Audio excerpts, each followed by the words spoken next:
E aí, fala comigo, fala galera, boa tarde. E aí, todo mundo tranquilo, na paz? Final de semana foi tranquilo, então a gente já pode começar a segunda-feira, relax. Matériazinha suave, bonita, cai bastante.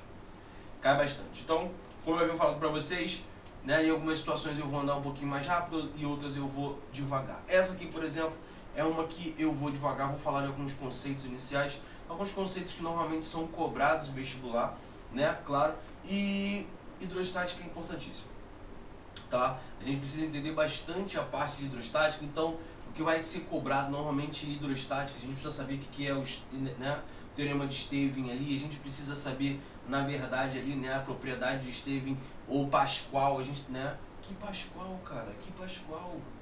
É Pascal. É assim mesmo. Se eu ficar falando Pascal, relaxa, porque é assim mesmo. Acabo errando sem querer. Mentira. Eu erro mesmo, tá bom, é isso aí, tá tranquilo. Mas é o Pascal, né, galera? Nosso querido Pascal aí. Então, vou falar bastante sobre ele. Vamos falar de Stevin também. Vamos falar de êmbolo, né? Vamos falar da pressão, né, na pressão ali no nosso querido êmbolo, em relação à força, à área. Esses conceitos iniciais que são muito importantes para a resolução não só dos exercícios, mas para o entendimento mesmo dessa parte de hidrostática. Beleza? Tranquilo? Então vamos começar a brincadeira. Então, de cara, vem pra cá. Diminuir aqui na brincadeira. Então é o seguinte, o ramo da física que estuda o comportamento mecânico dos fluidos. Então quando a gente fala fluidos, já subentende está líquidos e gases. E em equilíbrio estático. Ou seja, né, em repouso, a gente tá falando de fluidostática. Outro termo empregado nesse tipo de estudo a gente chama de hidrostática. Ou seja, hidro, a gente está falando da água ali, né? Então, existem duas grandezas importantes no estudo da fluidostática, né? E que serão definidos inicialmente, que são o quê? Densidade e pressão. Esses caras, tecnicamente, né, são importantíssimos. E aí o seguinte, deixa eu diminuir aqui, parará pererê, vem pra cá, ponto. Densidade e massa específica. Então a gente vai supor, de repente, um volume, né? Um corpo tem um volume, tem uma massa. E a gente vai chamar de densidade a razão, né, a relação entre essa massa e esse volume. Então nós temos ali densidade igual a massa sobre volume. Vocês já estão acostumados tanto na parte da física como também na parte da química, né? E quando vocês começam a trabalhar aquelas partes estequiométricas, né? Aquela parte toda ali da química, em que vocês trabalham bastante com concentração molar, densidade e por aí vai. Então isso aqui para vocês é mole. Então, nessa expressão, o valor de V, volume, né, é o volume total do corpo, ou seja, o volume incluído, né, em qualquer espaço oco, vazio, em seu interior. Agora, caso o corpo seja maciço, né, isso é, ele não tem espaço vazio no seu interior, e é claro, homogêneo, então a densidade do corpo recebe a denominação massa específica. Então, voltando, tem diferença entre a densidade ali, né, e massa específica? Não, a massa específica e a densidade é a mesma coisa. Então a densidade é a massa, né, o corpo sendo maciço, ele tem, né, ele sem espaços vazios, mas vamos, eu não peguei muito essa ideia desse corpo maciço. Vamos imaginar o seguinte, pega uma bolinha de gude, né? Pega uma bolinha de gude e pega, por exemplo, uma bola de tênis de mesa, ping-pong. Então, ao pegar aquela bolinha de gude, você vai ver que o seu interior é totalmente preenchido. Ou seja, corpo maciço, né? Sem espaço vazio no seu interior. Quando você pega essa bola de ping-pong, né, desse tênis de mesa, você quebra, tá vazio ali dentro. Conseguiu pegar a ideia? Essa é a ideia. Tá? E aí, a unidade de massa específica ou densidade, né, a unidade que nós vamos utilizar no sistema internacional é quilo por metro cúbico. Então a massa é em quilo e o volume em metro cúbico. Normalmente, né, frequentemente, a gente vai ver em algumas situações gramas por centímetros cúbicos, né, ou a gente vai ver em quilo por litro. Essas são as unidades que aparecem. Mas, lembre-se, de acordo com o sistema internacional, é quilo por metro cúbico. Ou seja, não é só importante você saber qual é o do sistema internacional, mas o importante também é você grama centímetro cúbico, então quilo, litro. E o principal, saber transformar. Então, se tem dúvida, nessa transformação de quilo, metro cúbico, grama para centímetro cúbico, quilo para litro, vai lá estudar essa parte, né, de medidas para que você não tenha mais essa dúvida. Beleza? Mas aqui eu vou lembrar rapidamente uma coisa. Então, 1 litro é igual a 1000 centímetros cúbicos. E 1 metro cúbico é igual a 1000 litros. Então, quilo para grama, óbvio que você sabe. Sabe. Você sabe. Sabe. Sabe. Tá bom, sabe. E, é claro, o de volume ali eu coloquei o litro, né? Passando para centímetro cúbico, metro cúbico passando para litro. Então, com aquilo ali você já consegue fazer essas transformações. Mas se tem dúvida, corre atrás, porque não adianta nada você saber aquilo e não saber transformar. Tá ok? Então é a nossa famosa MB, matemática básica, como a gente fala. Então, no estudo de termologia, né, a gente viu que a densidade de uma substância depende também da temperatura, né? Isso, claro, no caso dos gases, também depende da pressão. Então, uma substância qualquer, a gente viu que essa substância, a densidade dela vai depender de um fator, né? Que é quem? Temperatura. Só que, lembre-se que nos gases, além da temperatura, a pressão também importa. Beleza? Então, isso é importante. Então, aqui tem uma tabela a seguir com valores de densidade ou massa específica de alguns materiais que eu não coloquei, tá? Normalmente, quando vocês vão trabalhar alguma coisa relacionada a isso, eles dão para vocês os valores dessas massas específicas, né? Dessas densidades de material. Se não derem a densidade, eles vão te dar informações como a massa, o volume, né? Para que você possa chegar a esses valores de densidade. Tá ok? Então, falamos da densidade. Legal, já entendi. Densidade é muito tranquilo. Deixa eu aumentar aqui. Então, densidade ficou muito fácil. Wander, eu consegui entender. Pô, mestre, isso aí foi simples. Pô, adorei, foi muito fácil. Mas agora vamos falar de pressão. E pressão é algo muito importante também, tá? Então, quando a gente está falando da parte de dinâmica, né, de forças de um modo geral, a gente vai falar de forças ali que atuam em um único ponto de um corpo, tá? Agora, os fluidos, eles vão exercer força sobre os corpos que vão se espalhar ao longo dessa superfície. Isto é, a força que acaba sendo exercida sobre essa superfície e não vai ficar isolada em um ponto, tá? Ela vai acabar se espalhando. Bom, esse espalhamento, né, é levado em consideração como uma nova grandeza chamada pressão. Bom, como na figura agora, né, que está aqui embaixo, vamos considerar uma área A sobre a qual estão aplicadas forças perpendiculares, sendo que essas forças resultantes, né, F é resultante dessas forças. Então a gente vai definir como pressão média exercida por essa força como a razão do módulo da força pela área. Beleza. Então, quando a gente começa a falar de pressão, uma coisa que é muito importante. E aí eu vou dar 2 exemplos para vocês. Bom, o primeiro exemplo é quando você pega, né, vamos botar 2 situações. Uma, você pega um alfinete, tá? Você coloca um alfinete sobre o seu dedo. Não é pra fazer, calma, eu tô zoando, tá? Eu só tô dando um exemplo, mas não vai fazer não, tá? Não vai fazer. Então tá, você pega um alfinete e coloca sobre o dedo. Você deve ter furado em algo bem fino, né? E aí você percebe o seguinte, você aplicou uma força ali e você acabou sentindo uma pressão no seu dedo, tá? Não vou falar não, cara, olha, eu conheço, vocês são terríveis. Não, esquece o alfinete, eu tava brincando. Eu tava brincando, cara, não é alfinete não, mentira. Vamos falar de outra coisa, Aqui, ó, vou pegar a caneta. Caneta é um ótimo exemplo, caneta.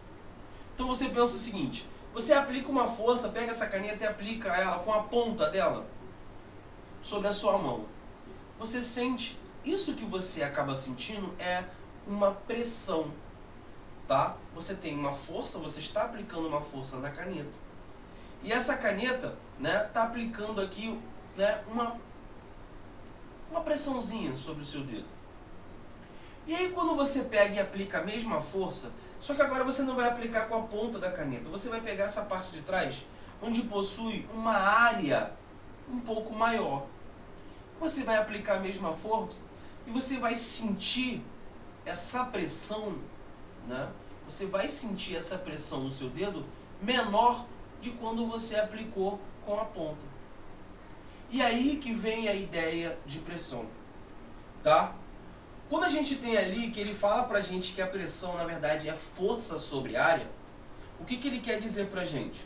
Que para a mesma força, quanto menor a área, tá? Quanto menor essa área, maior a pressão.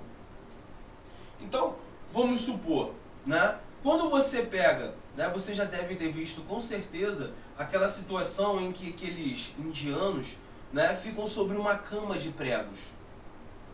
E aí o cara vai, deita e de repente, né, ele fica naquela posição. Aí vem um outro cara, bota uma pedra em cima dele, aplica uma força maior e esse cara não se fura. E aí você tipo, cara, como assim? Como assim? O que está acontecendo ali? Simples. Se você for reparar, a área, né, essa força ela está sendo dividida igualmente, né, por toda essa área. E aí você acaba vendo que essa área ela é uma área muito maior. Então, para uma área maior, você tem uma pressão menor. Então, isso é um caso. Por isso que quando você pega a ponta da caneta e aplica, e você pega a parte de trás da caneta e aplica, você sente uma pressão maior no seu dedo quando você aplica com a ponta. Por quê? Porque quanto menor a área, maior a pressão. Pegaram a sacada? Foi? Tranquilo? Beleza. E aí, ó. Deixa eu diminuir só um pouquinho aqui. Tá. A partir dessa definição, a gente vai obter a unidade de pressão. A gente já viu lá, né, que a pressão nada mais é do que força sobre área. Então, na verdade, é uma unidade de força sobre a unidade de área. A gente já viu que pelo sistema internacional a unidade de força é Newton. Como eu sempre falo para vocês, força centrípeta, força elétrica, força gravitacional, todo tipo, força magnética, todos os tipos de força. De acordo com o sistema internacional, nós vamos adotar como Newton. Ponto. E para a unidade de área? Normalmente, né, quase que em sua totalidade, para não dizer em sua totalidade, mentira, é na sua totalidade, a unidade de medida, né, comprimento, área, né, volume, metro. Então, como ele é a unidade de área, metro quadrado. Então, Newton por metro quadrado acaba sendo, né, a unidade do sistema internacional de pressão. Beleza? E aí, né? Seguinte, isso é homenagem a quem? Ao nosso querido Pascal, tá? Então, Newton por metro quadrado, né, acaba sendo chamado de 1 Pascal, 1 PA. Por quê? Porque o nosso querido matemático, né, o nosso brabíssimo né? Matemático, físico, antigamente os caras eram tudo, né? Blaise Pascal acabou fazendo essa descoberta, então foi colocado em homenagem a ele. Então, quando a gente fala de Newton por metro quadrado, nós estamos falando em Pascal, a unidade de pressão. Na verdade, existem outras unidades, né, de pressão que são usadas. Elas já vão aparecer pra gente. Mas de início, vamos começar ali por Newton por metro quadrado, Pascal. Daqui a pouco a gente vai ver outros tipos de pressão. E aí, vamos lá. E, exemplo, mas já, muito rápido. Então vamos fazer o seguinte. Eu tenho um tijolo de massa 1,2 kg, tá? E ele está apoiado sobre uma mesa horizontal, como mostra aqui na figura. Então vamos calcular em Newton por metro quadrado a pressão exercida pelo tijolo sobre a mesa, considerando o nosso querido G igual a 10 metros por segundo ao quadrado. Beleza. Então qual é a primeira coisa que a gente, né, vai trabalhar aqui? Ele está querendo a nossa pressão. Então, pressão, força, né, o módulo de força sobre a nossa área. Beleza. Então, primeira coisa, bom, aqui é 20 centímetros e aqui é 6 centímetros. Beleza, então a área, base ali vezes altura, tranquilo. 20, né? Ali é a nossa área, deixa eu separar aqui embaixo. Deixa eu separar, vou botar aqui em cima, área, pronto, área. É igual a 20 vezes 6. Beleza? Vezes 10 a menos 4. E aí com certeza você está me perguntando, professor, aqui é 20 centímetros, aqui é 6 centímetros. Por que esse 10 a menos 4? Unidade de sistema internacional, Newton por metro quadrado. Então a área, né, tem que estar em metro quadrado e não em centímetros quadrados. Pegou a sacada?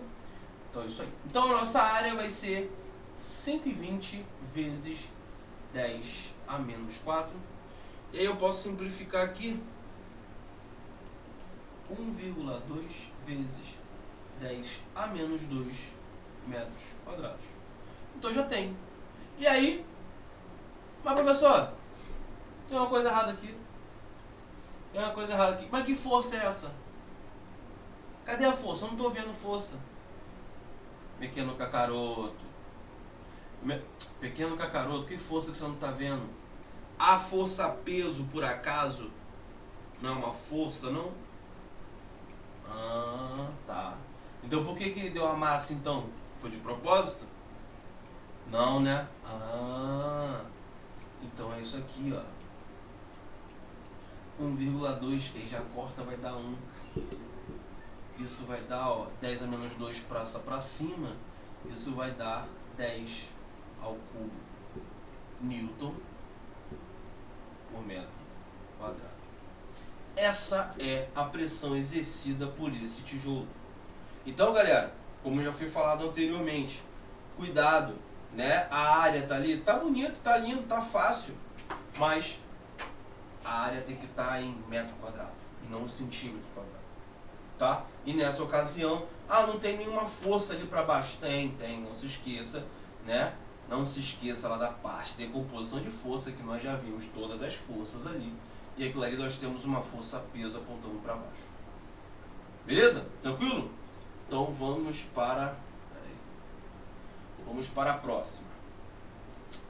Só que agora a gente vai falar o seguinte, a gente vai falar da pressão, só que num cara específico. Vamos falar da pressão em fluidos?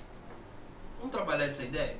Seguinte, aqui embaixo a gente tem, né, um fluido, um baldezinho com água dentro, né? Então a gente tem umas características aqui bem interessantes, importantes, né? Dessas forças que são exercidas no fluido ali, nesse recipiente. Então essas forças acabam sendo perpendiculares à superfície de contato do fluido. O que ele quer dizer com isso? Vamos supor, aqui é uma superfície de contato. Essa força é, ó, perpendicular. Ó, aqui é outra superfície de contato. Essa força, ó, perpendicular. É isso que ele quer dizer. Beleza? E o seguinte, agora como indica na figura a seguir, a gente vai considerar um ponto P. Eu já vou mostrar a figura para vocês, tá? A gente vai considerar um ponto P, né? Lá dentro no fluido, né? Ele está em equilíbrio. E a gente vai usar a expressão, né? A expressão pressão no ponto P, né? Para a gente se referir à pressão naquele ponto onde está localizado, né? Aquele devido ponto P ali. Aí a gente vai imaginar uma superfície nesse ponto, né? A força de intensidade F, que vai ser causada por quem? Pelo próprio fluido que está em torno ali, tá? E atua de cada lado da superfície e vai manter em equilíbrio aquela porção do fluido. O que ele quer dizer com isso?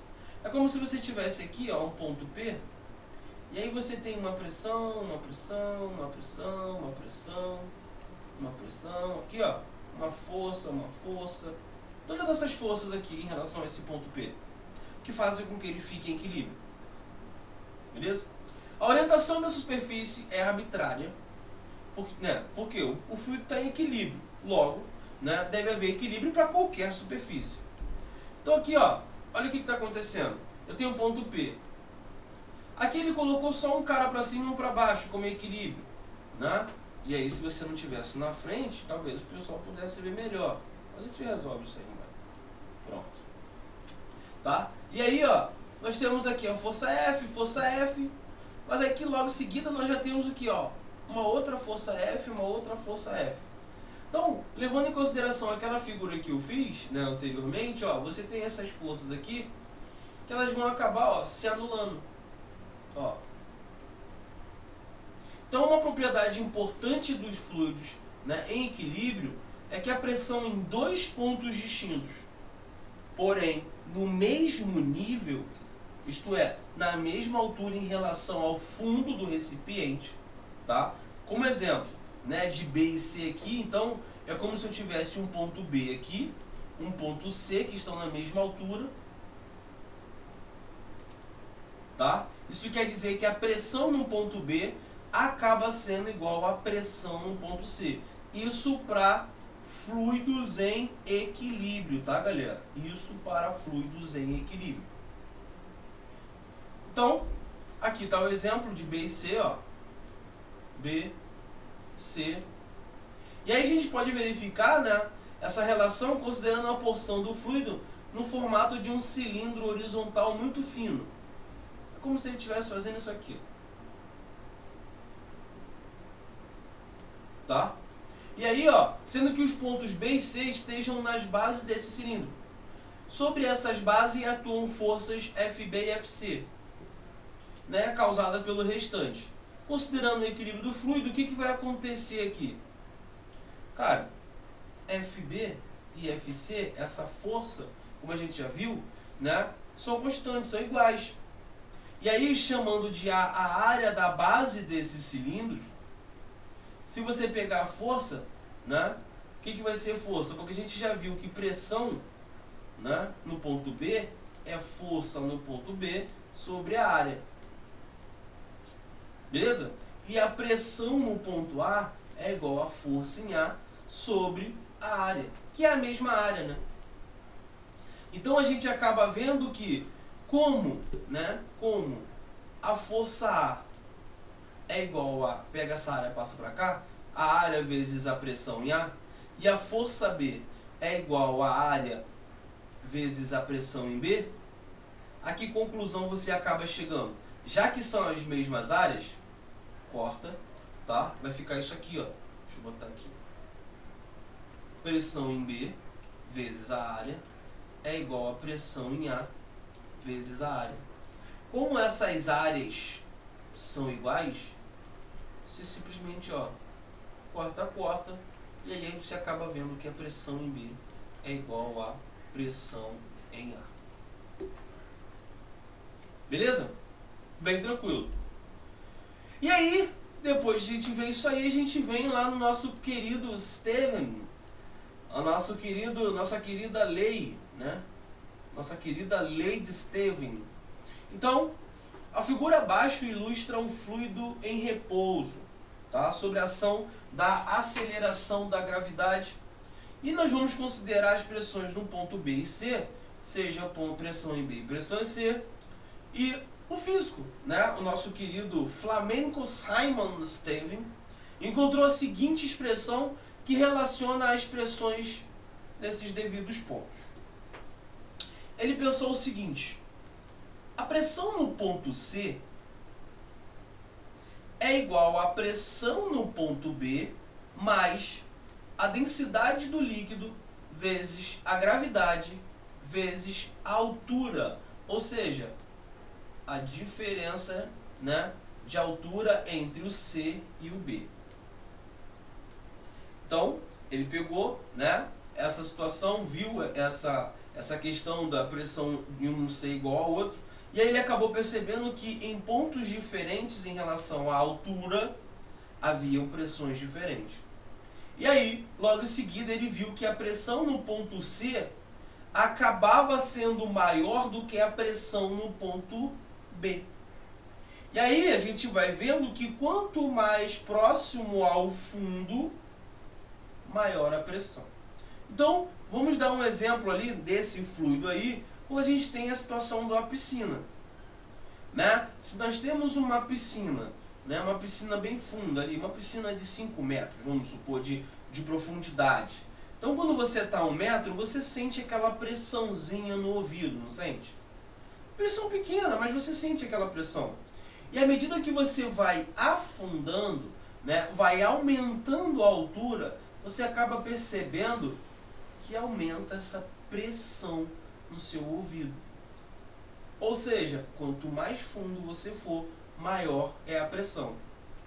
Beleza? E nessa expressão, densidade é a massa específica do líquido, H é o desnível entre os pontos, né? E G é a nossa querida aceleração da gravidade, como eu falei. Essa equação foi determinada experimentalmente por Stevin. Por isso a gente chama, né, de lei de Stevin. Agora, no entanto, usando as leis de Newton, é possível deduzir essa equação. Tá? Uma vez que a pressão de dois pontos em mesmo nível é igual, tomamos o ponto B e C de modo que ambos estejam na mesma direção vertical. E aí olha o que acontece. A gente tem aqui o ponto B, né? A gente tem aqui o ponto B e aqui a gente tem o ponto C. A gente tem uma força em C e aqui em cima a gente tem a força de B mais a força de quem? De C. Tá? Deixa eu botar aqui um pouco mais para cima, só para vocês lerem aqui também. Então, qual é a grande sacada aqui? A grande sacada é o seguinte, que a força, né, para cima, né, é a força C. Vai ser igual a quem? A força, que força que a gente está falando? Força B mais a força peso. E aí o que a gente considera? Como o PB e PC, que são as pressões no ponto B e ponto C, são, né, as pressões das bases dos cilindros, ou seja, nos pontos B e C, em que a área, né, é a área da base do cilindro. Então eles acabam tendo o quê? Eles acabam tendo a mesma área. Beleza? E aí olha o que acontece. A gente já viu, ó, se vê o volume, né, e M a massa do líquido, a gente pode escrever a densidade como o quê? Densidade, né, a força-peso, deixa eu botar aqui que fica melhor. Ó, a força em C, né? O que é a força em C? A força em C, a gente já viu lá, né, que pressão é força sobre área.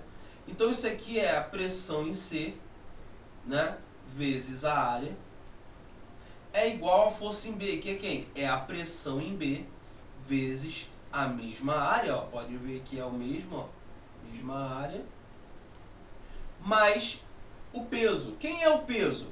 Bom, o peso é M vezes G. Beleza, até aí tranquilo. Então eu vou fazer o seguinte, ó, pressão em C vezes A é igual a pressão em B vezes A mais massa vezes gravidade. Só que é o seguinte, A gente já viu que densidade é massa sobre volume.